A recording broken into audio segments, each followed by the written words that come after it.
안녕하세요. 경제자유 외시장 투동자연구소입니다. 오늘은 지금 돈이 어디로 흐르고 있는지 궁금해가지고 돈이 어디로 흐르고 있나를 주제로 한번 이야기해볼까 해요. 제가 지금부터 이야기하는 거는 정식으로 뭐 돈이 어떻게 흐르는지 파악하는 방법에 대해서 얘기하는 거는 아니고요. 그냥 제 나름대로 정리한 거라는 거를 미리 밝힙니다. 이 영상은 그냥 제가 여러 자료를 취합해서 이렇게 만든 거다 보니까 투자를 권유하기 위해서 만든 영상이 아님을 밝힙니다. 그럼 시작할게요.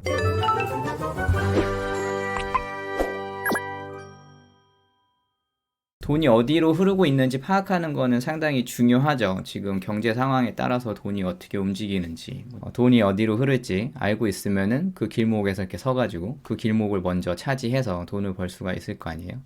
작년부터 제가 파킹 통장이나 예금이나 뭐 이런 거에 대해서 많이 얘기를 했는데, 요즘 예금이라는 키워드로 뉴스를 찾아보면은 전부 다 이제 불만의 소리밖에 없어요. 금감원에서 예금에 대해서 뭔가 제재 아닌 제재를 가해가지고 니네 시중금리 조금 경쟁하지 말아라 뭐 이런 식으로 얘기해서 지금 시중금리가 1금융권을 넘어서 저축은행도 계속 예금금리가 내려가고 있는 상황이에요. 근데 한국은행에서 기준금리는 또 올릴 거라는 그런 관측이 많고 대출금리는 또 떨어질 줄 모르고 이러다 보니까 지금 일반 서민들은 분노하는 상황입니다. 근데 뭐 나라에서 그렇게 하면 뭐 어쩌겠어요. 정책 결정을 그렇게 하면은 사실 어쩔 수가 없어요. 어쩔 수가 없고 거기에 적응하는 수밖에 없고 이제 이거를 어떻게 다른 아이디어로 여기서 이제 맞서 싸우기보다는 이제 살 길을 또 찾아야겠죠. 그래서 저는 작년 10월부터 계속 꼭지는 아무도 못 잡으니까 지금부터 잡으세요. 분할로 잡으세요. 정기예금 높다고 생각하면 잡으세요.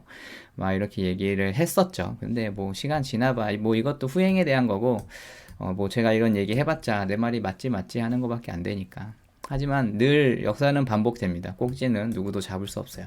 그래서 예금하고는 이제 더 이상 싸우면 안 되겠다라는 생각이 들었으니까 그러면 돈이 지금 어디로 흐르고 있나 이렇게 찾아보던 중에 아주경제신문에 이런 기사를 봤어요. 개미들이 채권을 새해 들어서 8,200억 순매수했대요. 지금 새해가 된 지 한 열흘 정도밖에 안 되는데 8,200억을 순매수했다고 합니다.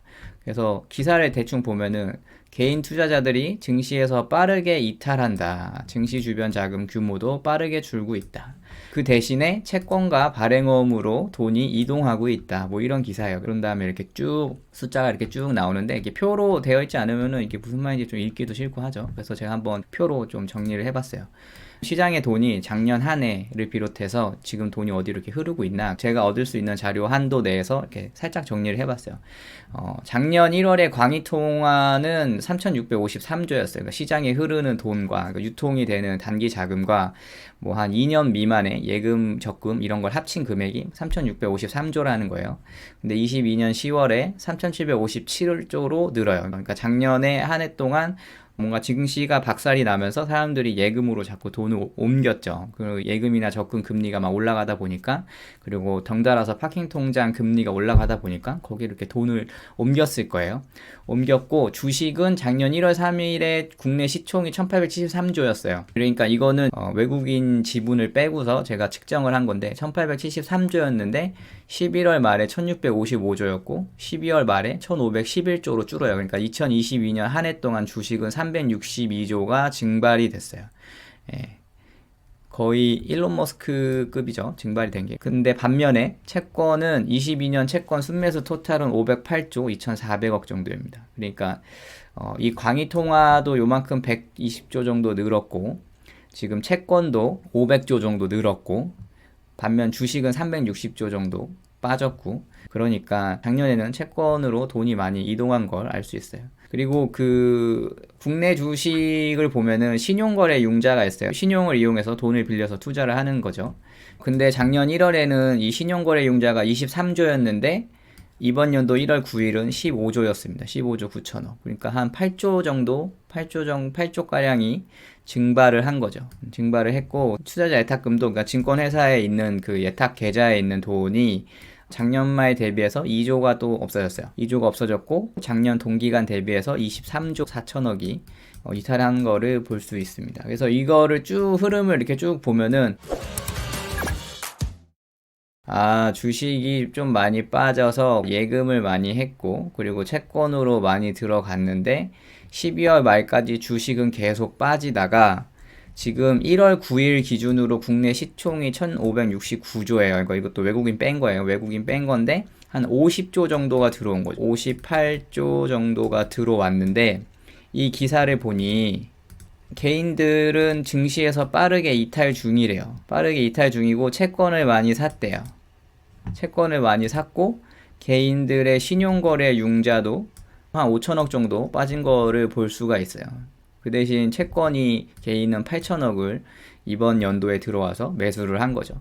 그래서 이 기사를 토대로 보고 제가 정리한 거를 전체적으로 생각을 하면은 이 기사의 말대로 어떻게 보면은 금융위에서 유도한 대로 투자자들의 대체 투자처인 채권과 발행어음 시장으로 돈이 이동하고 있다. 이렇게 보는 게 맞아요. 지금 돈의 흐름을 보더라도 채권으로 돈이 많이 이동했구나 라고 볼 수 있어요. 근데 제가 이거를 정리하면서 좀 드는 생각은 지금 개인은 채권을 이제 많이 매수를 했잖아요. 작년에 1월부터 11월까지 채권을 개인이 19조 했고 12월에 1조 했고 이번 연도에 들어서서 8천억 했고 돈이 많이 여기로 들어왔단 말이에요.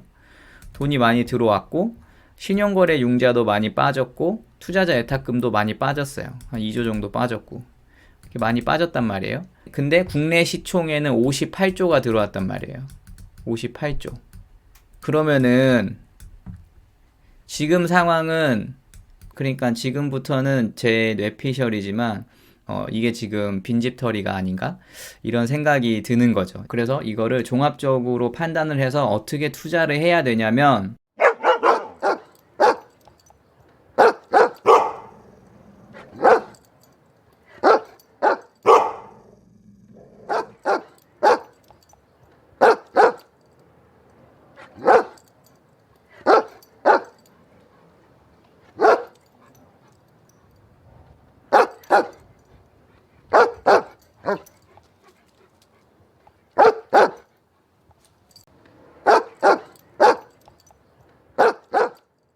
그러니까 우리나라 PBR 역사상 가장 낮은 역사였던 것 같은데 코로나 때. 그러니까 저는 지금 코스피에 들어가면 적어도 이렇게 하면은 잃지 않는 시장에 들어가는 거라고 생각이 되기 때문에 네, 저는 오늘 조금 들어갔습니다. 그래서 이거 뭐 투자를 권유하는 그런 이야기는 아니니까 그냥 흘려 들으셔야 되고요. 그냥 이런 뭐 이런 예측 같은 거는 다 그냥 개소리예요, 개소리. 제가 하는 것도 다 개소리고, 뭐 전문가들이 얘기하는 것도 사실 그냥 다 개소리입니다. 미래를 어떻게 예측을 하겠어요? 그냥 지금 상황에서 보면은 이렇게 되지 않을까? 지금 상황이 좀 그러지 않을까? 이런 것 뿐이지, 뭐 확답을 할 수는 없는 거지만 어찌됐건 행동은 해야 되니까 저는 그렇게 행동을 했습니다. 그래서 이렇게 돈이 흐르는 걸 쭉 한번 살펴보니까 이런 식으로 투자 아이디어를 좀 생각할 수도 있구나. 뭐 이렇게 생각이 드는 시간이었기를 바랍니다. 예. 오늘 영상 여기까지 할게요.